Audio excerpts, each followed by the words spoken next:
എൽ.ഡി.എഫ് സ്ഥാനാർത്ഥി എം സ്വരാജിന് ഇന്ന് നിലമ്പൂരിൽ സ്വീകരണം നൽകും. എൽ.ഡി.എഫിന്റെ നേതൃത്വത്തിൽ സ്വീകരണത്തിന്റെ ഒരുക്കങ്ങൾ ആരംഭിച്ചു. സ്ഥാനാർത്ഥിയെ പ്രഖ്യാപിച്ചത് മുതൽ മണ്ഡലത്തിന്റെ വിവിധ ഭാഗങ്ങളിൽ പ്രകടനം നടന്നു. വിവരങ്ങളുമായി ഷമ്മി പ്രഭാകർ കൂടിയുണ്ട്. ഷമ്മി, സ്ഥാനാർത്ഥി പ്രഖ്യാപനം വന്നതിന് ശേഷം തന്നെ മണ്ഡലത്തിൽ വലിയ ആവേശം തന്നെയാണ്. പ്രത്യേകിച്ച് എം സ്വരാജിനെ പോലെയുള്ള ഒരു സ്ഥാനാർത്ഥി. ഇന്ന് എങ്ങനെയായിരിക്കും എം സ്വരാജിന്റെ ആ ഒരു വരവേൽപ്പ്? മാത്രമല്ല മണ്ഡലത്തിലെ ആവേശം, തെരഞ്ഞെടുപ്പുമായി ബന്ധപ്പെട്ട വിവരങ്ങൾ.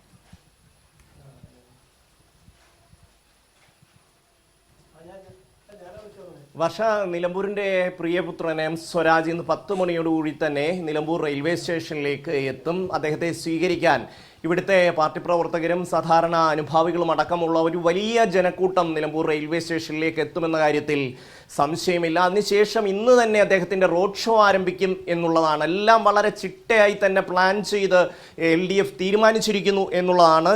2:30 കോടതിപ്പടിയിലാണ് അദ്ദേഹത്തിൻ്റെ റോഡ് ഷോ ആരംഭിക്കുന്നത്. അതിനുശേഷം പൂക്കോട്ടുപാടം, കരുളായി, മൂത്തേടം, വഴിക്കടവ്, മരുത, പോത്തുകൽ, ചുങ്കത്തറ, എടക്കര എന്നീ പഞ്ചായത്തുകളിലൊക്കെ തന്നെ ആദ്യ റൗണ്ട് അദ്ദേഹം ഇറങ്ങും. അതിനുശേഷമായിരിക്കും മറ്റ് വിശദമായ സ്വീകരണ പരിപാടികൾ ആലോചിക്കുക. ആദ്യഘട്ടത്തിൽ 7 പഞ്ചായത്തുകളിലും ഒരു മുനിസിപ്പാലിറ്റിയിലും എത്തുകയും അവിടുത്തെ ജനങ്ങളെ കാണുകയും ചെയ്യുക എന്നുള്ളതാണ്. പോത്തുകല്ലാണ് അദ്ദേഹത്തിൻ്റെ ജന്മദേശം. ഇപ്പോൾ നിലമ്പൂരിലാണ് അദ്ദേഹം താമസിക്കുന്നത്. അങ്ങനെ ഈ മണ്ഡലത്തിൻ്റെ എല്ലാ സ്ഥലങ്ങളിലും വിദ്യാർത്ഥി രാഷ്ട്രീയ കാലം മുതൽ തന്നെ അദ്ദേഹത്തിന് വളരെ കൃത്യമായ ബന്ധങ്ങളുണ്ട്, സൗഹൃദങ്ങളുണ്ട്. അന്ന് തന്നെ സ്വരാജിനോട് ആരാധനയും സ്നേഹവും ബഹുമാനവുമുള്ള ഒരു വലിയ കൂട്ടം ആൾക്കാർ ഈ നിലമ്പൂർ മണ്ഡലത്തിൻ്റെ വിവിധ ഭാഗങ്ങളിലുണ്ട് എന്നുള്ളത് തന്നെയാണ്. നേരത്തെ വർഷം പറഞ്ഞതുപോലെ തന്നെ സ്ഥാനാർത്ഥി പ്രഖ്യാപനത്തിന് ശേഷം അത്യധികം ഒരു വലിയ ഒരു ഓളം തന്നെ, എന്താ പറയുക, ഒരു സ്ഥാനാർത്ഥി പ്രഖ്യാപനത്തിൽ ഇത്രമാത്രം ജനങ്ങളെ സ്വാധീനിക്കുന്നു, ഒരു സ്ഥാനാർത്ഥി പ്രഖ്യാപനം ഇത്രമാത്രം ജനങ്ങളെ സ്വാധീനിക്കുന്നു എന്നുള്ള ഒരു ഘടകം കാണാതിരിക്കാൻ കഴിയില്ല. കഴിഞ്ഞ ദിവസം മുതൽ MV ഗോവിന്ദൻ മാസ്റ്റർ തിരുവനന്തപുരത്ത് സ്ഥാനാർത്ഥി പ്രഖ്യാപനം നടത്തിയതിനു ശേഷം എല്ലാ ചർച്ചകളിലും ഒരു പേര് മാത്രമേ ഉള്ളൂ, അത് എം സ്വരാജ് എന്ന പേരാണ്. എന്തുകൊണ്ടാണ് എം സ്വരാജ് ഇത്രമാത്രം ജനകീയമാവുന്നത്, ഇത്രമാത്രം ചർച്ചയാവുന്നത് എന്നുള്ള ചോദ്യത്തിനാണ് ഇടതുപക്ഷം CPIM മുന്നോട്ട് വെക്കുന്ന രാഷ്ട്രീയം എന്താണ് എന്ന് ഈ സമൂഹം ചർച്ച ചെയ്യുന്നത്. ഇടതുപക്ഷത്തെ കുറ്റം പറയുന്നവർ, CPIM-നെ കുറ്റം പറയുന്നവർ ഒക്കെ തന്നെ പറയുന്ന, അംഗീകരിക്കുന്ന ഒരു യാഥാർത്ഥ്യമുണ്ട്. അത് സ്വരാജ് വളരെ കൃത്യമായി തന്നെ രാഷ്ട്രീയ വിഷയങ്ങളെ പഠിക്കുകയും അവതരിപ്പിക്കുകയും ചെയ്യും. രാഷ്ട്രീയത്തിനപ്പുറം ഈ നാട്ടിലെ മനുഷ്യന്റെ വിഷയങ്ങൾ, ലോകത്തിലെ ഓരോ സാധാരണ മനുഷ്യന്റെയും വിഷയങ്ങൾ, പലസ്തീനിലെ വിഷയങ്ങൾ, യുദ്ധക്കെടുതി അനുഭവിക്കുന്ന മനുഷ്യരുടെ വിഷയങ്ങൾ, ഈ വിഷയങ്ങളൊക്കെ തന്നെ സ്വരാജിനെ സംബന്ധിച്ച് വിഷയങ്ങളാണ്. അദ്ദേഹത്തിൻ്റെ വേദനയാണ്, അദ്ദേഹത്തിൻ്റെ വിഷയങ്ങൾ മനസ്സിനെ സ്വാധീനിക്കുന്ന ഘടകങ്ങളാണ്.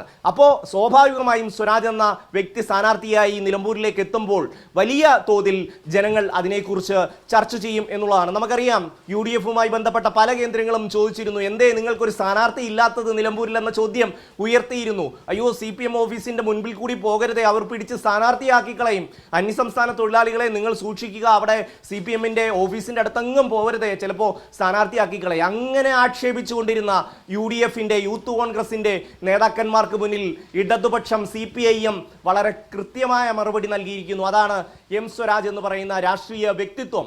ഈ രാഷ്ട്രീയം എന്താണ് എന്ന് അതിലുപരി മറ്റൊരു വിഷയം കൂടി ഇതുമായി ബന്ധപ്പെട്ട് പറയേണ്ടതുണ്ട്. ഈ യൂത്ത് കോൺഗ്രസിന്റെ, അതുപോലെ തന്നെ UDF-ന്റെ യുവജന നേതാക്കൾ എന്താണ് രാഷ്ട്രീയം, എന്താണ് ഗൗരവമുള്ള രാഷ്ട്രീയ വിഷയങ്ങൾ പഠിക്കുക, അതിനവരെ പ്രാപ്തമാക്കുക എന്നൊരു ചുമതല കൂടി എം സ്വരാജ് എന്ന യുവജന നേതാവ് ഏറ്റെടുത്തിരിക്കുന്നു. അത് ഈ നാട് അംഗീകരിക്കുന്നു എന്നുള്ളതാണ്. ഗിമ്മിക്സും സോഷ്യൽ മീഡിയയിലെ ചില തറപരിപാടികളും ഒക്കെ കൊണ്ട് ഈ നാട്ടിലെ ജനങ്ങളെ സ്വാധീനിക്കാമെന്ന തെറ്റിദ്ധാരണയിൽ കഴിയുന്ന യുവജന കോൺഗ്രസ് നേതാക്കളോട് ഈ നാടിന് മുന്നോട്ട് വെക്കാനുള്ള ബദലാണ് എം സ്വരാജ് എന്ന രാഷ്ട്രീയ വ്യക്തിത്വം, CPM എന്ന പ്രസ്ഥാനം. CPM വളരെ കൃത്യമായി ആലോചിച്ച് പഠിച്ച് എടുത്ത തീരുമാനമാണ് എം സ്വരാജിൻ്റെത് എന്നുള്ള കാര്യത്തിൽ ഒരു തർക്കവുമില്ല. ഇതുമായി ബന്ധപ്പെട്ട് സ്വതന്ത്രരെ തേടുന്നു എന്നുള്ള വാർത്തകളൊക്കെ വരുമ്പോൾ പോലും എനിക്ക് വളരെ കൃത്യമായി മനസ്സിലാക്കാൻ കഴിയുന്നത് എം സ്വരാജ് എന്ന പേര് നേരത്തെ തന്നെ CPM ആലോചിച്ചിരുന്നു എന്നുള്ളതാണ്. അതിൽ ചിലപ്പോൾ 1-2 പേരുകളൊക്കെ അധികമായി കടന്നു വന്നിട്ടുണ്ടായിരിക്കാം. പക്ഷേ CPM-ന്റെ സംസ്ഥാന നേതൃത്വത്തിന് തീർച്ചയായും സ്വരാജ് ഇവിടെ സ്ഥാനാർത്ഥിയാകണമെന്നുള്ള ആഗ്രഹമുണ്ടായിരുന്നു. സ്വരാജ് അതിനോട് യോജിക്കുകയും ചെയ്തു.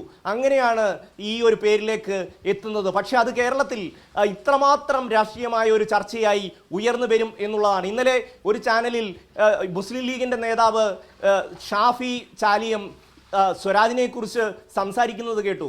സ്വരാജിനെ കുറിച്ച് ഒരുപക്ഷെ ഇടതുപക്ഷത്ത് നിൽക്കുന്നവരെക്കാൾ കൃത്യമായി മനസ്സിലാക്കുകയും പഠിക്കുകയും ചെയ്യുന്നത് പ്രതിപക്ഷത്ത് നിൽക്കുന്നവരാണ് എന്ന് ഷാഫി ചാലിയത്തിന്റെ വാക്കുകൾ കേട്ടാൽ മനസ്സിലാവും. അതുപോലെ തന്നെ ഇടതുപക്ഷം നിരന്തരമായി വിമർശിച്ചുകൊണ്ടിരിക്കുന്ന ആൾക്കാരും സ്വരാജ് വരുന്നതിനെ 100% അംഗീകരിക്കുന്നു എന്നുള്ളതാണ്.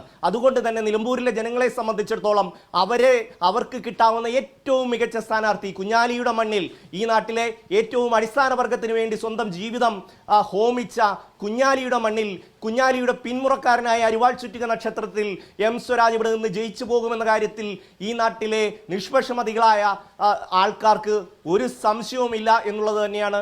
അത് തന്നെയാണ് സ്വരാജിനെ സ്ഥാനാർത്ഥിയാക്കിയതിലൂടെ ഇടതുപക്ഷം CPIM ലക്ഷ്യമിടുന്നത്. അതായത് ഈ നാട്ടിലെ മതേതര ബോധമുള്ള നിഷ്പക്ഷരായ ജനങ്ങൾക്ക് മുന്നിൽ അവതരിപ്പിക്കുന്ന ഏറ്റവും ഉജ്ജ്വലമായ വ്യക്തിത്വമാണ് എം സ്വരാജിൻ്റേത് എന്നുള്ള കാര്യത്തിൽ സംശയമില്ല. അതുകൊണ്ട് തന്നെ അത് വലിയ തോതിൽ ഈ മണ്ഡലത്തിൽ ആകെ ചർച്ചയാകുന്നു എന്നുള്ളതാണ് വർഷ. ഒപ്പം തന്നെ മറ്റൊരു കാര്യം കൂടിയുണ്ട്. BJP ഇക്കാര്യത്തിൽ എടുക്കുന്ന അഴുകുഴമ്പൻ സമീപനം എന്നുള്ളത് തന്നെയാണ്. BJP എന്ന ദേശീയ രാഷ്ട്രീയ പാർട്ടി, കേന്ദ്രം ഭരിക്കുന്ന ഒരു രാഷ്ട്രീയ പാർട്ടി, നിരന്തരമായി പിണറായി സർക്കാരിനെതിരെ ആക്ഷേപങ്ങൾ ചൊരിഞ്ഞുകൊണ്ടിരിക്കുന്ന ഒരു രാഷ്ട്രീയ പാർട്ടി, ഇത്രയും പ്രധാനമായ ഒരു രാഷ്ട്രീയ പോരാട്ടത്തിൽ ഒട്ടകപ്പക്ഷിയെ പോലെ തല മണലിൽ പൂഴ്ത്തിക്കിടക്കുന്ന ഒരു കാഴ്ചയാണ് നമുക്ക് കാണാൻ കഴിയുന്നത്. നിങ്ങളുടെ രാഷ്ട്രീയം ജനങ്ങൾക്ക് മുന്നിൽ വിളിച്ചു പറയാനുള്ള ഏറ്റവും വലിയൊരു അവസരമാണ് BJPയെ സംബന്ധിച്ച് താമര ചിഹ്നത്തിൽ ഇവിടെ ഒരു സ്ഥാനാർത്ഥിയെ നിർത്തുക, തങ്ങളുടെ രാഷ്ട്രീയം വിളിച്ചു പറയുക എന്നുള്ളത്.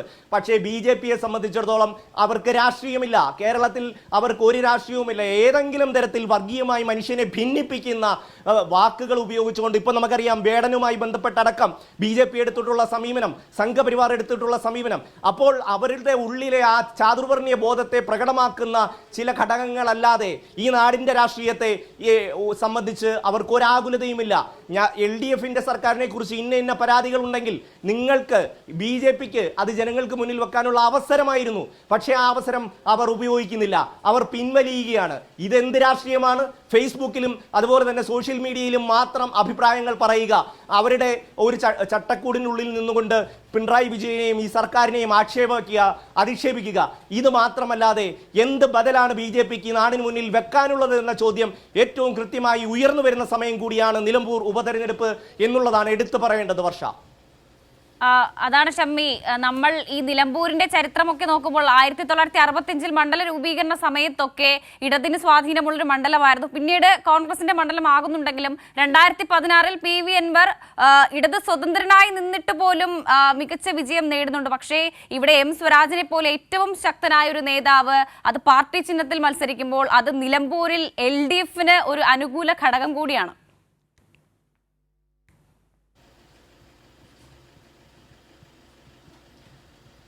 വർഷ, തീർച്ചയായും 1965 67 അരിവാൾ ചുറ്റിക നക്ഷത്രമടയാളത്തിൽ കുഞ്ഞാലി, സഖാവ് കുഞ്ഞാലി ഈ നിലമ്പൂരിന്റെ മണ്ണിൽ നിന്ന് ഐതിഹാസികമായ വിജയം നേടിയാണ് നിയമസഭയിലേക്ക് പോകുന്നത്.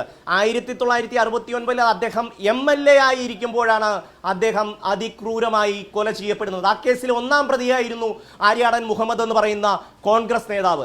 അതിനുശേഷം ഇടതുപക്ഷത്തെ ഇവിടെ പല രീതിയിൽ പല കോണുകളിൽ നിന്നുകൊണ്ട് തകർക്കാനും ഇല്ലാതാക്കാനും നടത്തിയിട്ടുള്ള പല ശ്രമങ്ങൾ ഉണ്ടായിട്ടുണ്ട്. ആര്യാടൻ മുഹമ്മദിന്റെ കുടുംബത്തിന്റെ ഒരു മേൽക്കോയ്മ ഈ മണ്ഡലത്തിൽ ഉണ്ടായിട്ടുണ്ട് എന്നുള്ളത് യാഥാർത്ഥ്യമാണ്. അല്ലാതെ ഈ എല്ലാ കാലത്തും ഇടതുപക്ഷത്തിന്, കാരണം കുഞ്ഞാലി ഉയർത്തിപ്പിടിച്ച ഒരു മുദ്രാവാക്യമുണ്ട്, കുഞ്ഞാലി ഈ നാട്ടിൽ ആർക്കു വേണ്ടി നിന്നു എന്നുള്ളത്. ജന്മിമാരുടെ, എസ്റ്റേറ്റ് മാനേജർമാരുടെ ഒക്കെ ക്രൂരമായ പീഡനത്തിന് വിധേയമായി കഴിഞ്ഞിരുന്ന ഒരു പറ്റം സാധാരണപ്പെട്ട മനുഷ്യരുടെ നാടാണ് നിലമ്പൂർ. ഈ ഏറനാടിന്റെ മണ്ണിൽ ഇവിടെ അവർക്ക് എല്ലാ മനുഷ്യനും, തൊഴിലാളിക്ക്, കൂലിപ്പണിക്കാരന് ഒരു വ്യക്തിത്വമുണ്ട്, തങ്ങൾക്ക് അവകാശമുണ്ട്. അത് ചോദിക്കാൻ കുഞ്ഞാലി എന്നൊരു CPIM നേതാവുണ്ട് എന്ന് ജനങ്ങളുടെ മനസ്സിലേക്ക് ഒരു ബോധം പകർന്നു നൽകിയ നേതാവാണ് കുഞ്ഞാലി. ആ കുഞ്ഞാലിയോടെ മണ്ണിൽ നിന്നുകൊണ്ട് ഇടതുപക്ഷം തങ്ങളുടെ രാഷ്ട്രീയം അതിശക്തമായി ഉയർത്തിപ്പിടിക്കുകയാണ്. കുഞ്ഞാലിക്ക് ശേഷം 2006 P ശ്രീരാമകൃഷ്ണൻ ഇവിടെ അരിവാൾ ചുറ്റിക നക്ഷത്രം അടയാളത്തിൽ മത്സരിച്ചിരുന്നു. അതിനുശേഷം പിന്നീട് അരിവാൾ ചുറ്റിക നക്ഷത്രമടയാളത്തിൽ ഇവിടെ മത്സരിക്കുന്നത് എം സ്വരാജാണ്.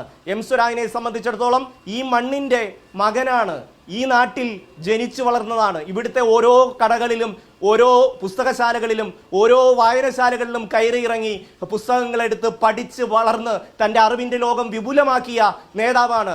അവിടെ നിന്നാണ് അദ്ദേഹം SFIയുടെ സംസ്ഥാന സെക്രട്ടറിയും DYFIയുടെ സംസ്ഥാന സെക്രട്ടറിയും CPIMന്റെ സംസ്ഥാന സെക്രട്ടേറിയറ്റ് അംഗവുമായി മാറിയത്.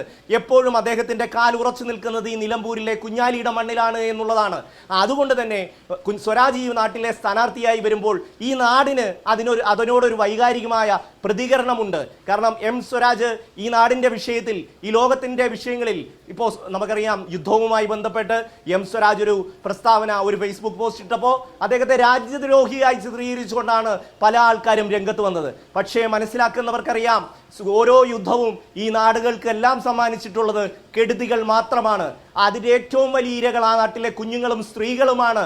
അത് തുറന്നു പറയുക മാത്രമാണ് സ്വരാജ് ചെയ്തത്. അദ്ദേഹത്തിന് ഈ ദേശത്തോടോ ഈ രാജ്യത്തോടോ എത്രമാത്രം സ്നേഹമുണ്ട് എന്ന് അദ്ദേഹത്തിൻ്റെ വാക്കുകളിൽ ഓരോ തവണയും സസൂക്ഷ്മം ശ്രദ്ധിച്ച് മനസ്സിലാക്കുന്നവർക്ക് മനസ്സിലാകും ഈ നാടിനെ എങ്ങനെയാണ് അദ്ദേഹം ഹൃദയത്തിൽ സൂക്ഷിക്കുന്നത് എന്ന്. അതൊക്കെ മറച്ചു വെച്ചുകൊണ്ട് ഒരു പ്രസ്താവന അതിനെ ദുർവ്യാഖ്യാനം ചെയ്തുകൊണ്ട് രംഗത്ത് വരികയാണ് സംഘപരിവാർ അടക്കമുള്ള ആൾക്കാർ ചെയ്തത്. പക്ഷേ ഈ നാട്ടിലെ പുരോഗമന നിഷ്പക്ഷ ജനവിഭാഗങ്ങളെ സംബന്ധിച്ചിടത്തോളം സ്വരാജ് ഈ നാടിൻ്റെ നേതാവാണ്. ഈ നാടിൻ്റെ ഏറ്റവും വലിയ പ്രതീകം തന്നെയാണ്. ഈ നാട്ടിലെ മത ന്യൂനപക്ഷങ്ങളുടെ അവകാശങ്ങൾക്ക് വേണ്ടി ഒരു വിട്ടുവീഴ്ചയുമില്ലാതെ ഉറക്കെ പ്രഖ്യാപനങ്ങൾ നടത്തുന്ന, ഉറക്കെ സംസാരിക്കുന്ന ആളാണ് സ്വരാജ് എന്നുള്ള കാര്യത്തിൽ ഈ നാട്ടിലെ സാധാരണപ്പെട്ട മത ന്യൂനപക്ഷ വിഭാഗങ്ങൾക്ക് ഒരു സംശയവുമില്ല. നേരത്തെ ഒരു വർഷം മുമ്പ് ഒരു ചാനലിൽ പലസ്തീൻ കേരളത്തിലാണോ എന്ന് ചോദിച്ചുകൊണ്ടൊരു ചർച്ച നടത്തിയിരുന്നു. കാരണം പലസ്തീനിലെ കൂട്ടക്കൊലയിൽ ഏറ്റവും അധികം പ്രതിഷേധം ഉയർത്തിക്കൊണ്ടുവന്നത് കേരളത്തിലെ ഇടതുപക്ഷമാണ്, CPIM ആണ്. സംസ്ഥാനത്ത് വിവിധ കേന്ദ്രങ്ങളിൽ ഗസയിലെ കൂട്ടക്കൊലയ്ക്കെതിരായിട്ടുള്ള ഇടതുപക്ഷത്തിൻ്റെ പ്രതിഷേധം ഉയർന്നു വന്നിരുന്നു. അപ്പോഴാണ് ഒരു ചാനൽ ചോദിക്കുന്നത് പലസ്തീൻ കേരളത്തിലാണോ എന്ന്. ആ ചോദ്യത്തിന് ഹൃദയത്തിൽ തട്ടി വളരെ കൃത്യമായി നിലമ്പൂരിൽ സ്വരാജ് സ്ഥാനാർത്ഥിയായി പ്രഖ്യാപിച്ചതിന് ശേഷം തന്നെ മണ്ഡലത്തിൽ വലിയ ആവേശം തന്നെയാണ്. ആ നിലയിലാണ് മണ്ഡലത്തിലെ പ്രവർത്തനങ്ങൾ. മാത്രമല്ല ഇന്ന് റോഡ് ഷോയാണ്. സ്ഥാനാർത്ഥിക്ക് വൻപിച്ച സ്വീകരണം കൂടിയാണ് മണ്ഡലത്തിൽ ഒരുങ്ങുന്നത്. ഏറെ പ്രതീക്ഷയിലാണ് ഇടത് ക്യാമ്പ് എന്നുള്ളത് കൂടിയുണ്ട്. വിവരങ്ങളാണ് ഷമി പ്രഭാകർ നൽകിയത്.